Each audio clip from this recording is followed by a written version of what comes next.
Where's your girlfriend? I don't have one. Are you gay? No. Give this to somebody nice. Mr. Sunshine. That new girl's kind of cute, huh? Something's going on with him. I'm worried. Maybe he wants to be left alone. That's not what he wants. Hey, I have a visitor.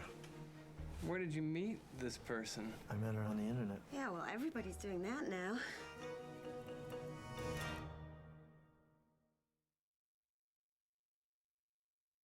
You know, Bianca's a missionary. My little brother is crazy, right? I mean, he's crazy. If I may, he appears to have a delusion. What the hell is he doing with a delusion? She loves kids. Fantastic. When will it be over? When he doesn't need it anymore. We gotta fix him. Can you fix him? Bianca's in town for a reason. This isn't necessarily a bad thing. How can we help? Go along with it. This must be Bianca. Well, welcome. It can be communication. It can be a way to work something out. Chances are he's been decompensating for some time. We don't want anything to do with her. What's the big deal? She's a missionary. That's good, isn't it? Hey, what are you doing on Friday? I was just thinking that maybe we could all go out. Does she have a sister? We shot a woman that couldn't talk. They don't care. Lars, we do care. No, you don't. That is just not true. Every person in this town bends over backwards to make Bianca feel at home. We do it for you. How'd you know? How do I know what? That you were a man. You grow up when you decide to do right. And not what's right for you, what's right for everybody, even when it hurts. Are you not gonna go to work today, Gus? I don't feel good. Well, Bianca could help you. You know, she has nurses training.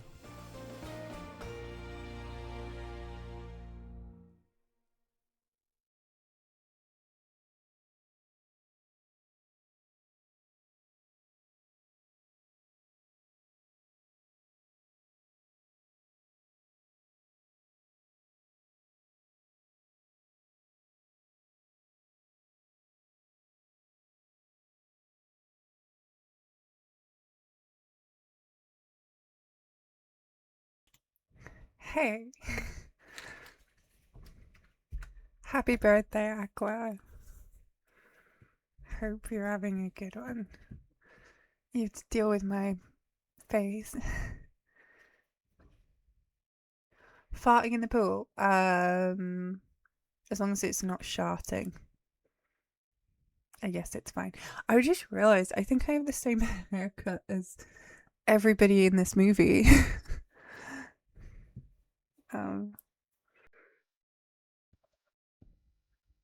11 months. Thank you, Robert.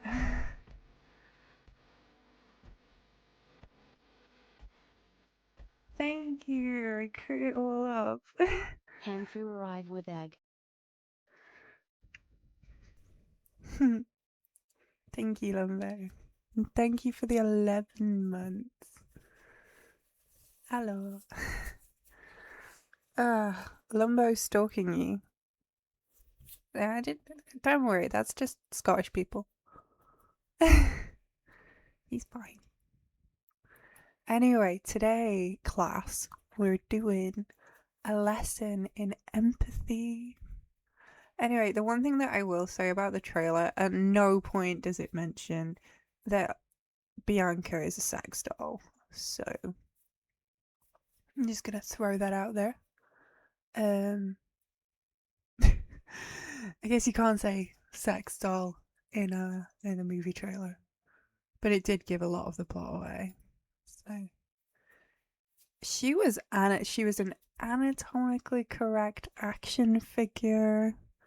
We don't actually know Bianca's true backstory apart from that she's a Brazilian, half Danish missionary who came in a crate to Ryan Gosling's house. On sabbatical, yeah. And then they bury her in the ground. after she drowns. Yeah. She's fine. So, for those who are unfamiliar with the plot of the movie, Ryan Gosling is a cute little chubby guy with a mustache. Apparently, people have opinions on his little mustache. I have had the sniffles, so bear with me. He's a bit socially awkward.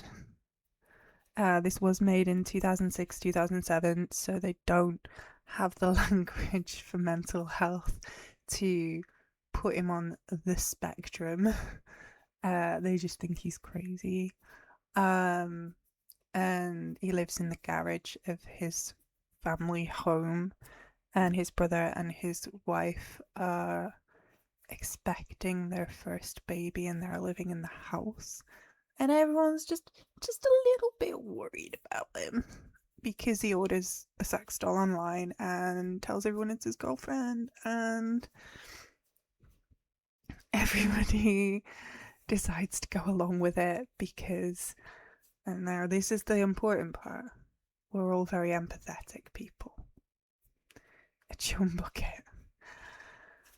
I don't think he has sex with the sex doll. I'm just throwing it out there. I don't think he uses the sex doll for its intended purpose. You can say what you want about that.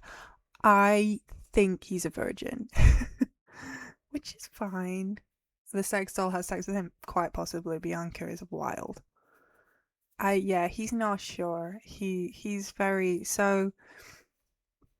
I guess I can go into the plot. I am going to spoil it quite a bit, but so like I guess, you know, I've shown you the trailer. I've given you the gist of it.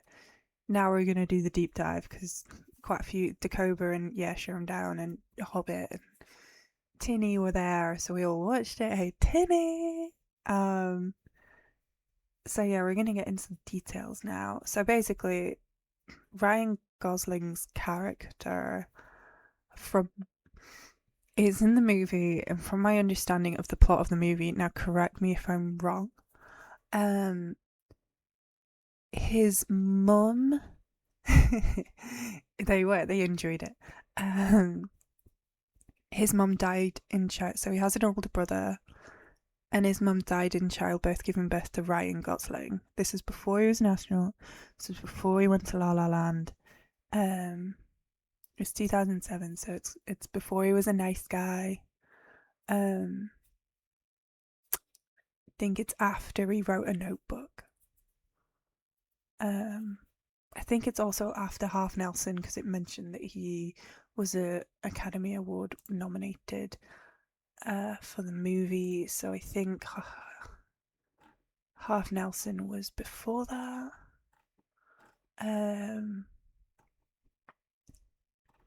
Yeah, it was before he was a driver and stuff.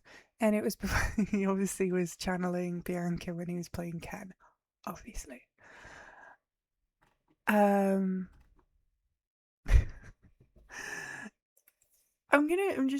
not gonna get too far into the plot yet, but I think that Ryan Gosling is one of the greatest actors of our generation. He's up there. It is a Pygmalion situation. That is very true. It has got like classic Greek tragic elements to it.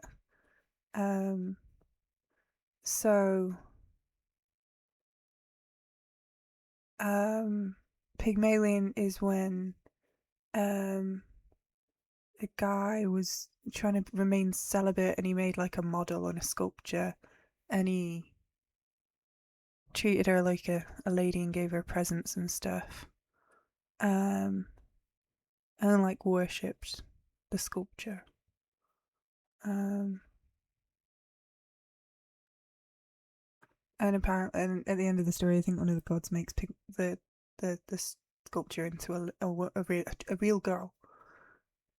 No, there's no antagonist. I think the push and pull of the movie is basically, so the short version of the plot is Ryan Gosling's character buys a sex doll, has social awkwardness, doesn't know how to interact with people, quite clearly a virgin, is very socially unequipped and isn't coping very well with his mental health. So he works through everything with the sex doll. And the thing that kind of drives the plot is the tension, I guess, comes from people learning to accept and be patient and let this guy work his shit out, and how they manage his mental health and help him out.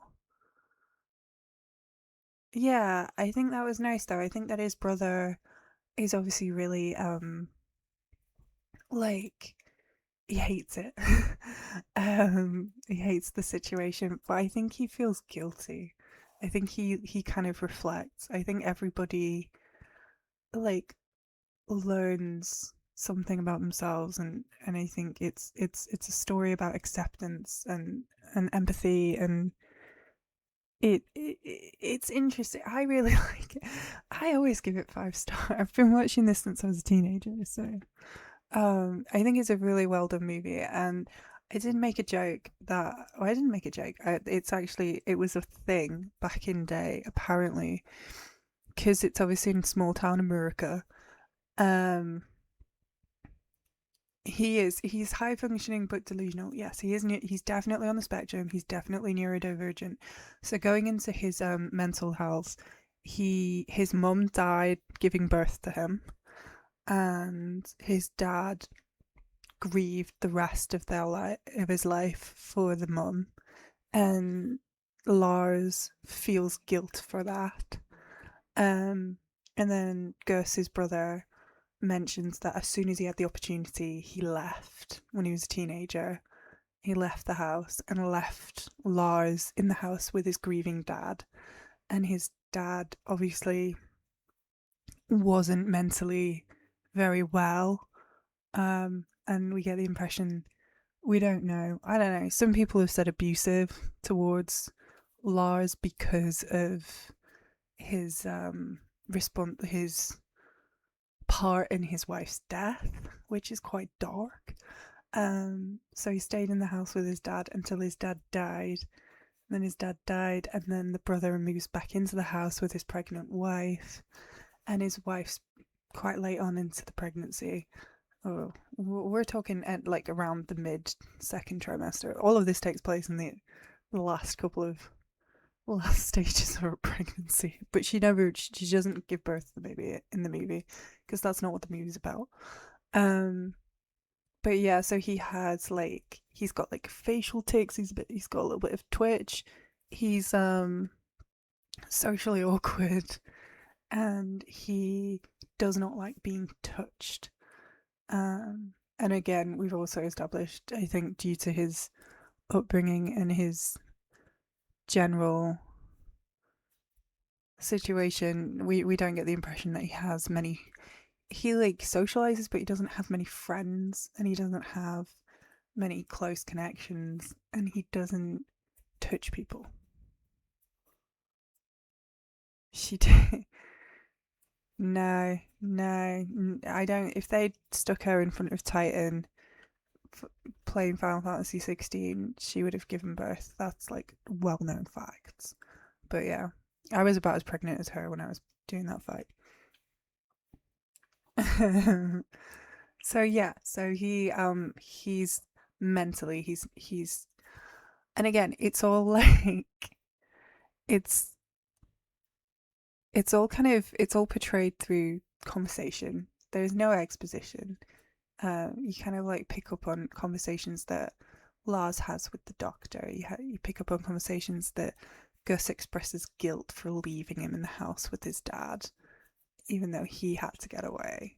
And Lars, because he's such a sweet boy, stayed with his not very well dad until he died. And that's pretty traumatizing for the guy. So ultimately, he orders the sex doll online. The sex doll comes to the house, and he spends a lot of time just talking for her. She's in a wheelchair.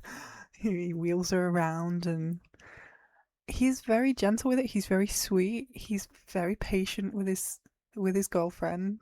And let's be fucking real. I can't imagine any other performer. Yeah, I mean, yeah, this is it. Lars is fine. We all kept joking while we were watching it. We're like, he's fine. Because in honesty, he learned about the sex doll website from his coworker who was showing him porn all the time, and he is a coworker. They work in offices with cubicles and big computers that are like so 2000, like, oh, they're so 2000s. It's so vintage. Don't actually know what his job is. He just works in an office, and they have cubicles. If you can see, he's resuscitating his friend's bear because she has a bear on her desk. Remember when you used to have walls on your desks at work? He's a transponder. He's whatever Chandler does. Yeah. And there's a coffee maker in a kitchen, and the vibes are literally like there's like 2 rooms in the office, where the desks are and where the kitchen is. It's very cute. It's very office spacey. It's cute. It's very old school. Nobody's looking for their stapler, but you get the vibes. But yeah, it's adorable in so many ways. And yeah, so he orders a sex doll, and then he's just like, and then he's sat on his little sofa, and he's a little fat, chubby dude, and he wears jumpers, and he's really cute. Anyway, they managed to convince him to take Bianca, his girlfriend, to the hospital just to check. And it's revealed by the doctor that Bianca has low blood pressure. We all been there. Yeah, I mean, that's it. There's like 6 walls in that office. So they go to the hospital. She has low blood pressure. Yeah, that's the antagonist.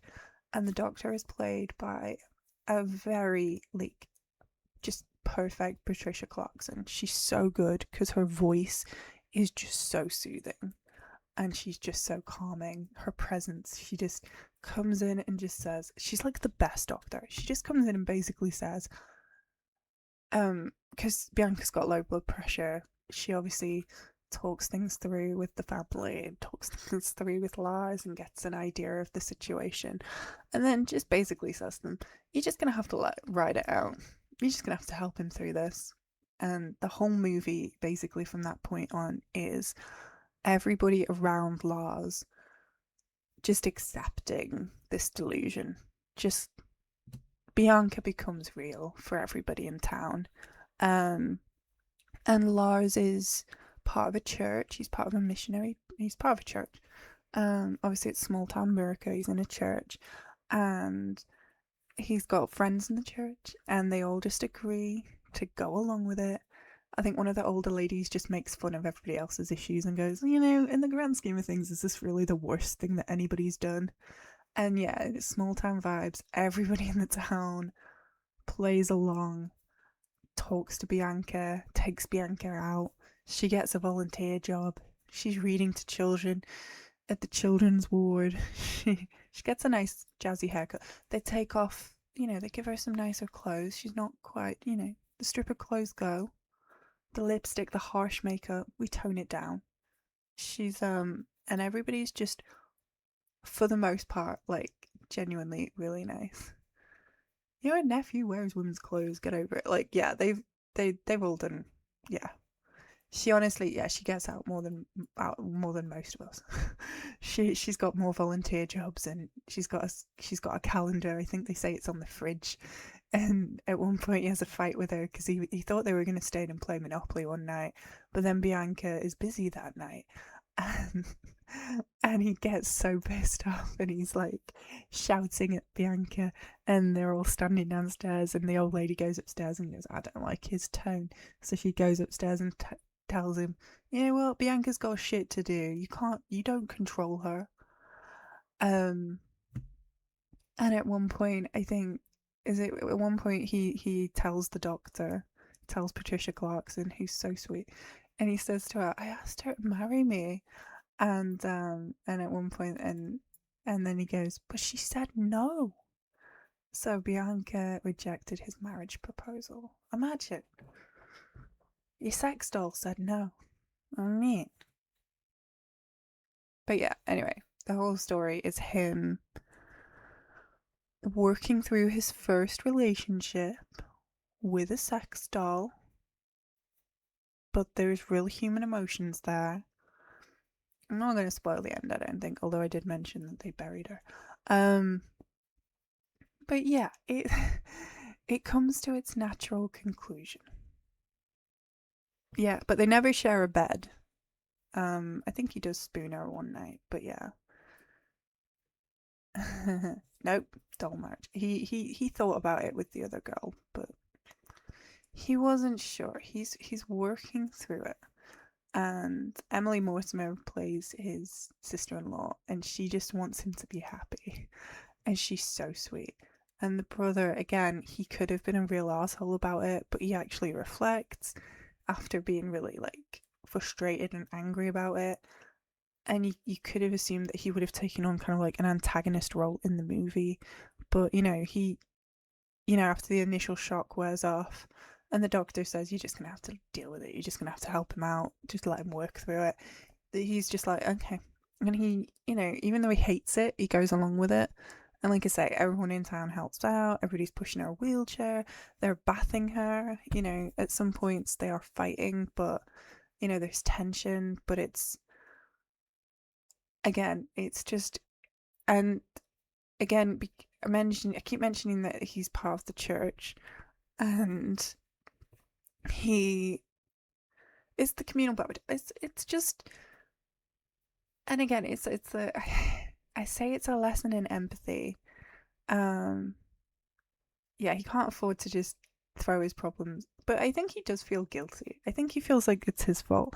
He does at one point say, I've done this to him. I've made him crazy. I left him with Dad, and now he's crazy. It's my fault. So he feels a lot of guilt because he feels like it's his fault because he wasn't there to support him. But yeah, but it's really sweet. And again, I keep coming back. I keep trying to say this. Sorry, keep getting distracted. But they used to show this at churches in America. I can't remember. I read an article about it. I don't know if it's on the Wikipedia page. It might have been like debunked or something. But I like to choose that this is a real story. But they used to show it at churches as because it's not. There's no like. It's not a rude movie. There's no like it's a really gentle movie. There's no sex scenes, there's no overt naughtiness in it. Apart from the sex doll. It's a general kind of like very chilled out movie. So they used to show it at churches to teach the congregation about empathy and understanding and patience, because that's what the movie's about. It's about empathy and patience and understanding. Gus predicted all his co-workers mock him, but after the initial jokes are done, they unite. Yeah. And there is even so at one point one of his co-workers has a party, and he goes to the party with her, and they all just sit and just take the bottle of wine off the sex doll and then I think they're all sitting there talking about doing their hair, like cutting their hair, and at one point they're like, what would you do if Bianca wanted to cut her hair? And he's like, I don't care as long as she's happy. And all the girls are like, oh, he's so sweet. But yeah, it's about community support, it's about communal, it's about, acceptance. He does give CPR to the bear. That's him giving CPR. There's the little, just down on the right. That's him giving CPR. I mean, that's about, he gives the bear CPR, and he gives Bianca one very tender kiss, but that's it. He's just being sweet about the bear. You guys. I think it's really cute. Yeah, he's making her feel better. And again, I have to keep going back around to, if it had been any other actor, like, can you imagine any other actor doing that role? Like, because I can't. I was going to ask, that's one of my questions that I was thinking of asking you guys. Can you imagine any other actor doing that without, like, he's so, like, Ryan Gosling in this role is so natural, and, you know, of course there's the tics and there's the, you know, you could oversell it on the, yeah, Brian Blessed sounds terrifying. Jim Carrey, possibly, yeah, Eternal Sunshine Jim Carrey. He is very good in this movie. I don't know, I feel like Jim Carrey has the melancholy, but I don't know if he has the same level of, like, innocence, I guess. I don't know. Maybe there's something about Steve Carell. I just keep seeing him in 40-Year-Old Virgin. Yeah, possibly. I think he could kind of do that. Do we think, like, maybe Paul Rudd? Dr. Eggman. He is a very good Dr. Eggman. That's his role. I don't think he could be Lars. That's all I'm saying. Yeah, maybe Paul Rudd. But again, I just don't think there's a vulnerability. Yeah. There's something really... and something's gotta give. He's a bit of a womanizer in Something's Gotta Give. That is one of... It's a great movie. We should watch that. Keanu in that movie. Genuinely, actually, thinking of Keanu, if River Phoenix were around, he would have done it really well. I always think River Phoenix. Isn't that the one where he has OCD? No. Which one's the one where he has OCD? Something's Gotta Give's the Nancy and Myers movie. He does work the stash in Sonic. I don't know, do we like the stash? What's the opinion on the stash? I think the stash is just cute. As good as it gets. I don't think I've seen that one. So, couldn't comment, but yeah. That guy from the Hail Mary movie, Rocky? Maybe. Maybe Rocky. Rocky should just be transposed into movies. Amaze. As good as it gets, I will jot that one down. Yeah, it just suits the general vibe. I think it's Minnesota. Yeah, it's set in Minnesota. But they filmed it around Canada. Helen Hunt's in it. I like Helen Hunt. Okay, sounds very 2000s. So yeah, like, as far as mental health goes, I think it's very gentle. I think it's very non-judgmental for a 2000s movie, like I say, where they just didn't have the language or the conversations about mental health in the same way that we do 20 years later. Oh my god. The fact that it's so respectful and patient and non-judgmental is kind of amazing for a movie of that generation, especially indie movies, because I feel like they use mental health as kind of like because of the fact that nobody has the language, like it's just a plot device, a means of, you know, complicating a character without having to explain it too much. And I do think it's, yeah, Sam Rockwell would be pretty good. Oh, I think he was also in space as well. If you've never seen Sam Rockwell in the movie Moon and you liked Project Hail Mary, similar kind of scenario. I do like Sam Rockwell. Again, though, I'm not sure because Sam Rockwell, again, I just think he plays big. The vulnerability is hard to kind of, yeah, maybe he's just too much bravado. Maybe I'm just used to his later roles. Maybe. I do like Sam Rockwell though. But yeah, it's a really good movie. If you haven't seen it, definitely watch it. As I say, I think it really does say a lot about mental health and being kind. And again, like I say, they could have gone cheap with it, but they didn't. It's definitely one of those ones that I can't think of anything that I'd change about it. The lack of resolution of Lars' fear of childbirth with the imminent arrival of... Yeah, they don't actually, the baby never arrives. The pregnancy is kind of like a plot point rather than a real kind of aspect of the movie. I kind of like that though. I kind of like that it was more his journey than kind of putting the folk, like Emily Mortimer's character, I think it's Karen, she just kind of fades into the background as it kind of then turns to more about Lara's story, because it is his story. She kind of like is the instigator.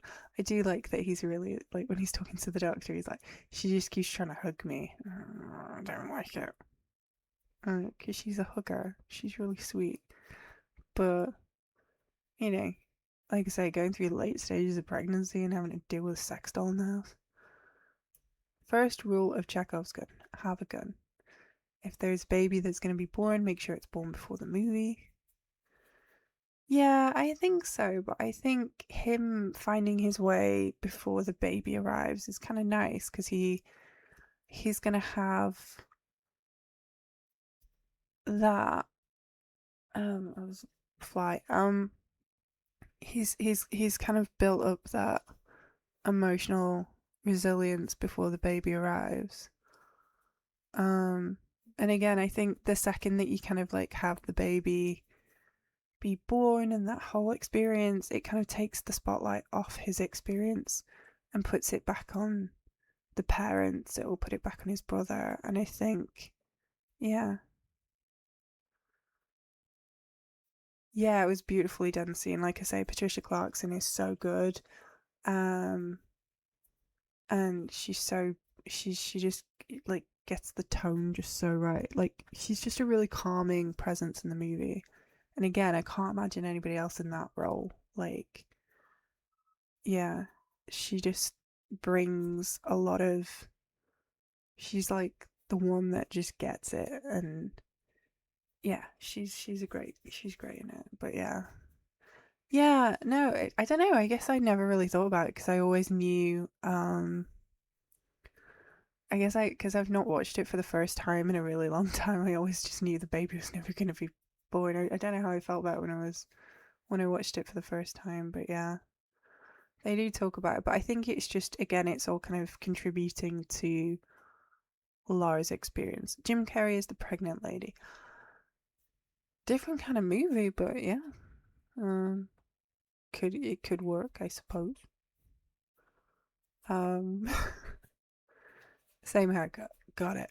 I mean, I'm pretty much like, I think I got her hair. I think that's all that's left of my hair.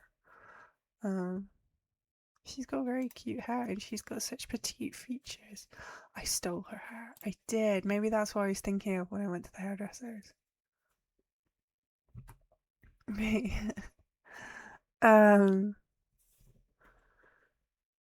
Yeah. It's a lovely movie. I'm still a little bit embarrassed about how short my hair went, but yeah. Yeah, no, I agree. I think I think I kind of like it. I kind of like that the baby wasn't brought into it. I think there's something to be said for especially when you have especially when you have your first baby. I don't know if you guys have seen it. It's a Sam Mendes movie. It's called Away We Go. And it stars Jim from The Office and Maya Rudolph. And they're having a baby, she's pregnant. And the movie is them trying to figure out where they're gonna live before they have the baby. So a lot of the movie is her being pregnant, and they're like driving around the country and meeting different people and trying to figure out where they're gonna live. It's a very similar, like, what year was that? It's called Away We Go. But yeah, it's a 2009 movie. It's good. It's a really good. It's a lovely little movie. And Jim from The Office hasn't had any plastic surgery yet. Let me get a link for it. But it's a lovely movie. It's definitely worth watching. But I think it kind of gives I'm trying to make a point here. I've watched it 2 times on Letterboxd. No worries, Hobbit. Thank you for hanging out. Yeah, Maya Rudolph's really good in it. But I think it's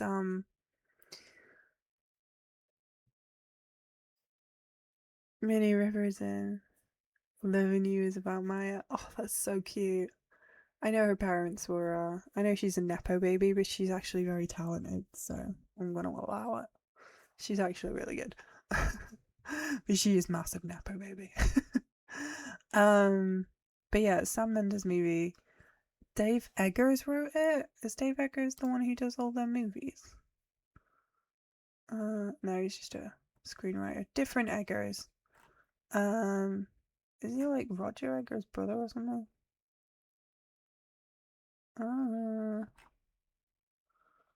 No, he's just some guy called Eggers. I thought he was the other Eggers. Anyway, my main point is the movie kind of is focused on that period before you have your first child, and it's really kind of a weird time because it's like your whole life is, I mean, in hindsight, your whole life as you know it is gonna fucking change, and in such a fundamental, earth-shattering way. And it's just being on the precipice of that massive change, and there's like a feeling of possibility, there's a feeling of change in the air. Everything feels different. I don't know, the movie itself just kind of like, for me, kind of condenses that feeling. It's a lovely movie. I know you guys don't have kids, so you can't, but I watched it before I had kids and I watched it after I had kids, and it's lovely before you have kids, but it's got a different kind of depth to it when you have had kids. But I think it does capture that feeling of just before you have a kid really nicely, because it's, yeah, navigating it together. Anyway, my point being, the movie, Lars, in the movie, I think he's, because the parents are obviously in that moment, I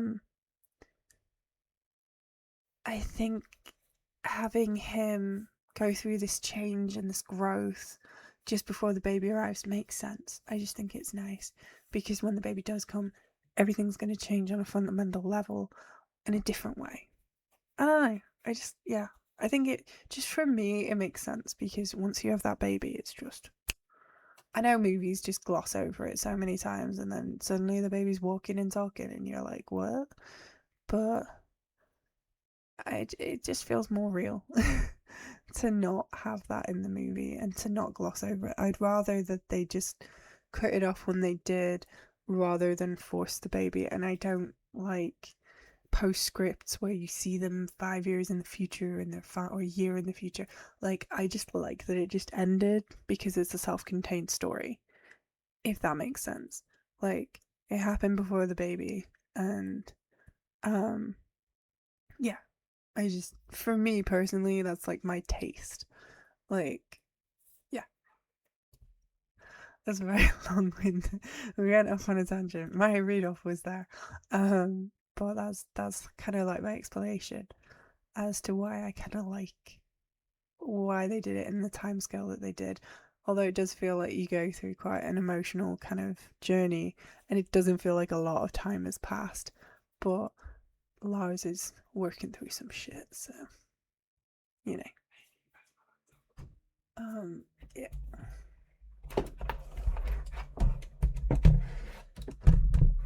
I'm gonna knock it.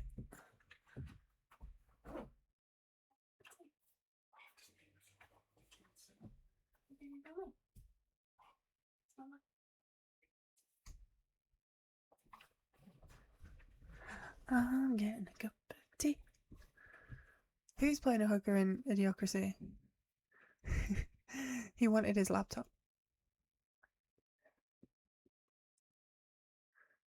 Yes, it was a better movie than Time Cop. I mean, also, this is the anniversary. He was using my charger. It's the anniversary. This is our 12th movie night, guys.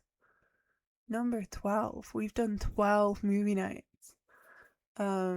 This was supposed to be like me celebrating by making you watch Ryan Gosling or Pedro Pascal. Yeah, don't get me started. I hated the end of Time Cop. Yeah, cheers to that. I will get a cup of tea soon. But yeah. Yeah. Speaking of getting older and things be changing. So yeah, I did put it off a little bit. Obviously, speaking of mental health. Hello, Jace. The next one is Unlucky for Some 13. So yeah, I guess this is the portion of the video where I don't have an idea, I don't have a theme, I don't have anything in mind. I do have a pen and paper though, so what's that? So I don't know what kind of theme are we thinking for 13? Movies with the word 13, I guess.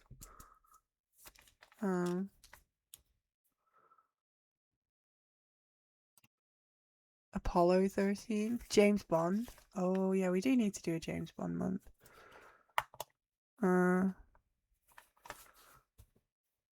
13 movies. Horror movie, Friday the 13th. Hey Neve. Alright, let's have a look. Friday the 13th is actually, yeah. Okay, so we'll put that. We'll do 13. Anything with 13 in it. I'm getting the feeling Friday the 13th is going to win. Apollo 13, Friday the 13th.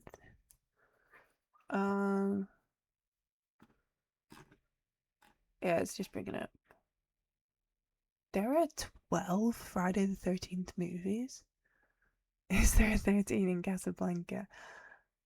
Not unless you rearrange some numbers into letters. I'm sorry. Hang on. Am I still with you? With 13 in the title. Apart from Friday the 13th. 13 going on 30. Oh, that's a good movie, man. I'm not gonna lie.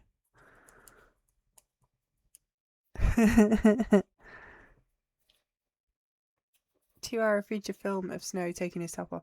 I mean, that would be good. 13th Warrior. Okay. Remember when we were talking about 13 Ghosts? Do you guys want to watch 13 Ghosts? Ocean's 13. The worst one. Okay, I'll put it on there. 13th Warrior. 13 Ghosts with our favorite Matthew Lillard. Okay, I'll put Ocean's 13 on, I guess. What happens in Ocean's 13?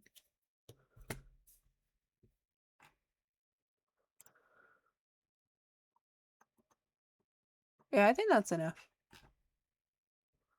They go to Amsterdam. Oh, that sounds bad.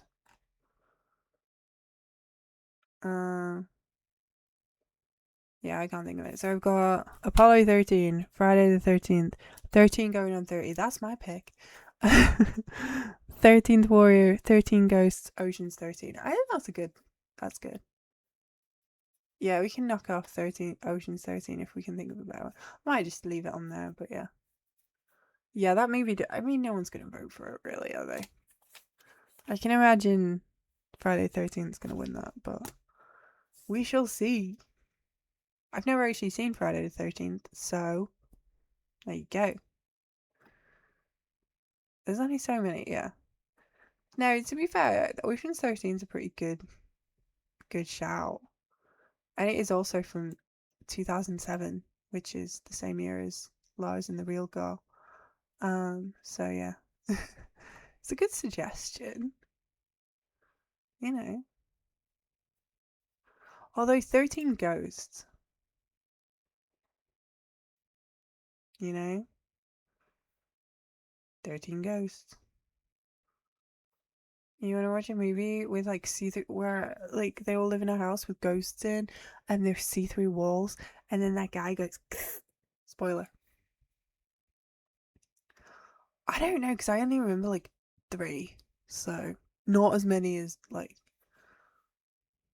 I don't know. It's a very 2000s horror. I remember the lady in the bath.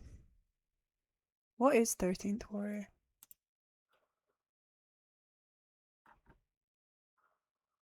Triskaidekaphobia. There you go, fear of the number 13. Fear not the 13, for we believe in 13. I don't know, does anyone have any more comments to make about Movienight? I love that movie. I love Lars and the Real Girl. And I also love Ryan Gosling. And I think I don't want to say he's an underrated performer because that's not true at all. Everyone loves Ryan Gosling. But I think he's. Okay, yes, please do. Ask away. Ask a question.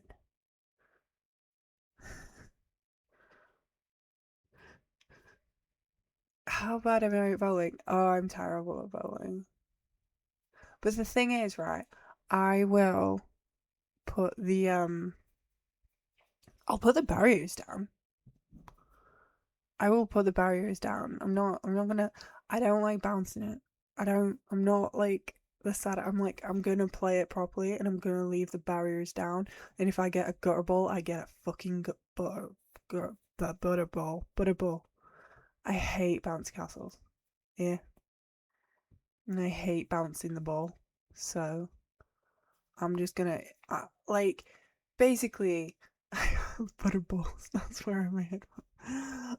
I'm putting the barriers. I'm keeping them down, and I'm gonna throw it like literally like Ryan Gosling throws the bowling ball in the movie. I'm gonna whack it as hard as I can, and like it'll either go straight down the middle, or it'll just go straight in the gutter, or the next lane's gutter. That's just me. It's either perfect or the other 70% of the time where it just goes straight. Like I put too much spin on it, as they say. I'm gonna whack, like I'm like doing a running start and I'm like throwing it.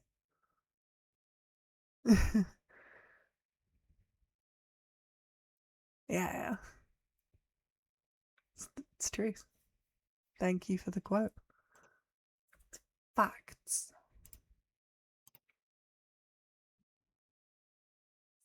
But yeah, should we do some Tetris or something? sports balls. There you go. I'm all about the sports. Okay. Well, just in case anybody was unaware, apparently you can be good at bowling or good at sex, but you cannot be good at both. So me being terrible at bowling, just gonna leave that there. Just gonna leave that with you. Just gonna let you ruminate on that while I figure out where my wires are going. And turn my lamp on.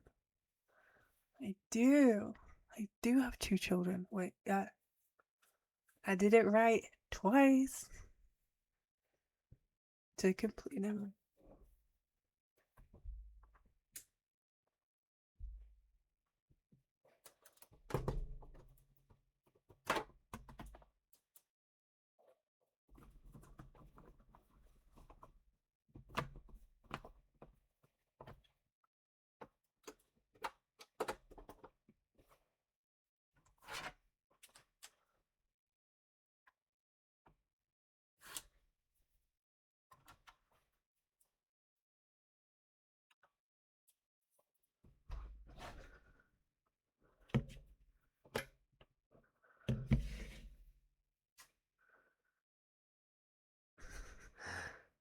Bumbers.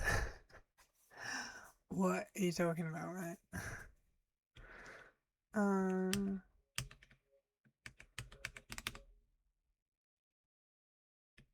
Yeah.